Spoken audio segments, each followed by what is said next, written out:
कह रहे हैं कि हमारी सरकार बनेगी तो सबसे पहले शंभू बॉर्डर खोलेंगे। मेरा कहना है कि न नौमन तेल होगा न राता नाचेगी।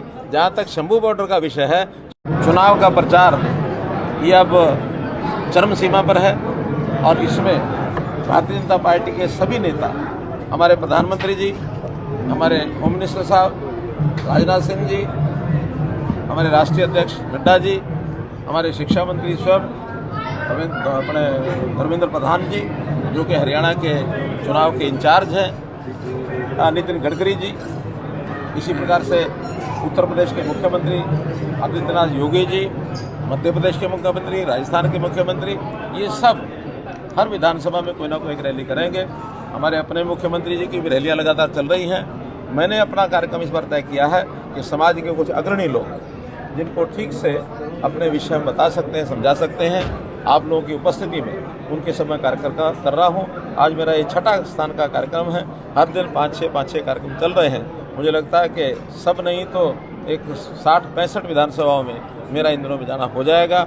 मैं ये दावा कर रहा हूँ सब जगह कि आने वाला ये जो चुनाव है, इसका जो परिणाम है, भारतीय जनता पार्टी की तीसरी बार हमारी सरकार लगातार बनेगी और एक नया रिकॉर्ड हरियाणा में स्थापित होगा। और हर जगह के जहाँ जहाँ विधानसभाओं में जा रहा हूँ, वहाँ का सब विश्लेषण हम कर रहे हैं। जहाँ जीत की तरफ हम क्लियर कट हैं वो तो ठीक है, जहाँ क्लियर कट नहीं है, क्योंकि एक एनालिसिस सब लोग करते हैं, उसमें मीडिया के लोगों से भी पूछते हैं, सर्वेज भी होते हैं, CID भी हमको बताती है, पार्टी का भी अपना आंकलन होता है।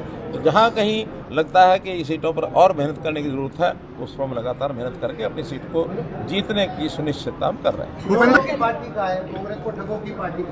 मैंने ठगों का एक एग्जाम्पल दिया है कि जैसे ठग किसी चीज़ को ठगते हैं, ऐसे ही जनता ठगाई में ना आ जाए, ये सावधानी कराना बहुत जरूरी है। भूपेंद्र हुड्डा कह रहे हैं कि हमारी सरकार बनेगी तो सबसे पहले शंभू बॉर्डर खोलेंगे।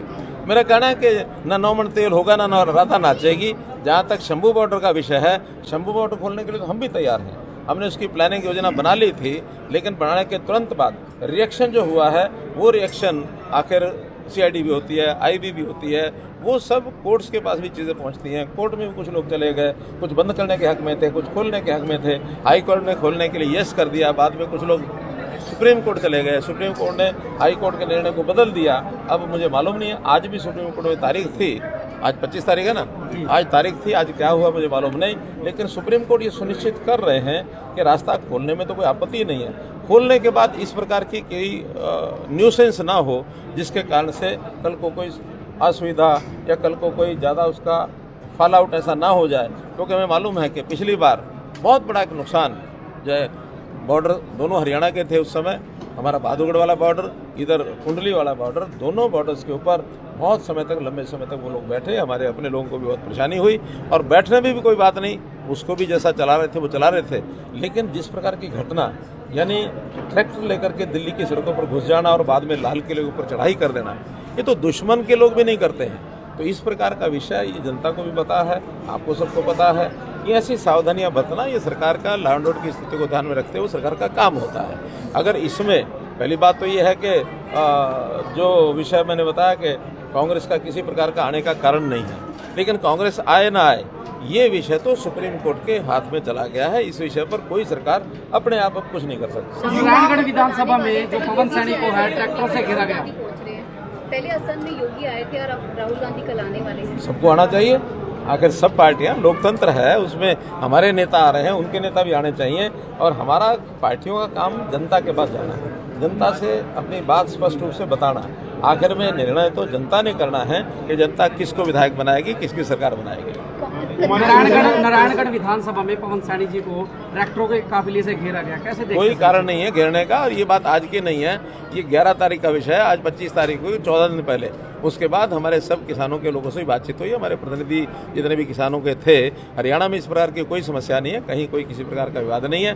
पंजाब के किसानों में एक उतावलापन है, वरना ये रास्ता कभी का खुल गया होता। लेकिन इस प्रकार का एंटी एस्टेब्लिशमेंट जो एक रुख होता है किसी भी संस्था का, किसी ग्रुप का, किसी व्यक्ति का, वो अच्छा नहीं होता है। लोकतंत्र में शांतिपूर्वक तरीके से अपनी बात कहने का अधिकार सबको है। लेकिन धींगा मस्ती करने का अधिकार किसी को नहीं। करनाल में हमारी हवाई लगातार नाराज चल रही ऑफर है। दिया था वो कह रही है कि पहले अपना घर संभाल लें, हम साथ हैं। मेरा भी संभला हुआ है, उनकी भी हमको दिक्कत नहीं है। उन्होंने कहा मैं कांग्रेसी हूँ, कांग्रेसी रहेंगी, लेकिन मन के विषय होते हैं, मन में क्या चल रहा होता है और बाहर कहा क्या जाता है, ये अलग अलग बातें होती हैं। मैंने कभी भी नहीं कहा कि वो भारतीय जनता पार्टी में आ गई हैं। हम अपना घर संभाल रहे हैं, उनको संभालने की जरूरत ज़्यादा है।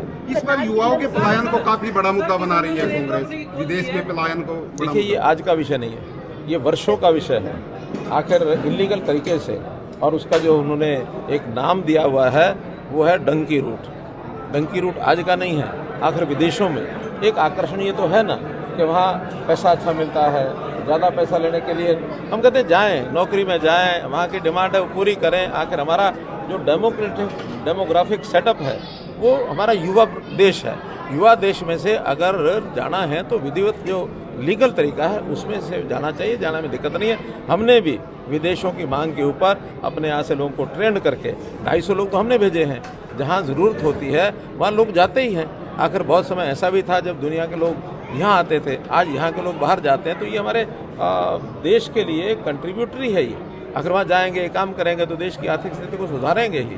तो ऐसा जाने में कोई अपराध नहीं है, लेकिन लीगल तरीके से जाए, ये हमारा निवेदन सर, दलालों के कुर्ते पजामे खूंटी पर टंगवा दिए हैं, इसके विषय में क्या कहोगे? टंगवा दिए, और वही बेरोजगारी ज़्यादा भोंपू जो वही चला रहे हैं। आपने कहा सर्वे करवा रहे हैं, चले गए करनाल छोड़ के, इसलिए पार्षद भी कांग्रेस ज्वाइन करते जा रहे हैं लगातार। कोई ऐसा विषय नहीं है।